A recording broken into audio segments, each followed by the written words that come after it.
अस्सलाम वालेकुम। आपका हमारे चैनल दुआओं के सफ़र पे खैर मक़दम है। क्या आप जानते हैं कि कुरान मजीद में हमारे कल के बारे में क्या सबक देता है? सूरह हशर की ये आयत हमें अपनी ज़िंदगी पर गौर करने का एक सुनहरा मौका देती है।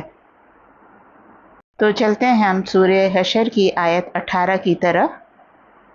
आयत 18 है, या अय्युहल्लज़ीना आमनुत्तक़ुल्लाह वला तंज़ुर नफ़्सुम मा क़द्दमत लिग़दिन वत्तक़ुल्लाह इन्नल्लाह ख़बीरुम बिमा तामलून। तर्जुमा है, ए ईमान वालों, अल्लाह से डरो और हर शख्स ये देखे कि उसने कल के लिए क्या आगे भेजा है, और अल्लाह से डरो, बेशक अल्लाह तुम्हारे अमाल से खूब बाखबर है। अगर आपको ये आयत पसंद आई हो तो वीडियो को लाइक शेयर ज़रूर करें और मज़ीद कुरानी आयात के लिए तर्जुमे और तफ़हीम के लिए हमारे चैनल को सब्सक्राइब करें। जज़ाकल्लाह खैर।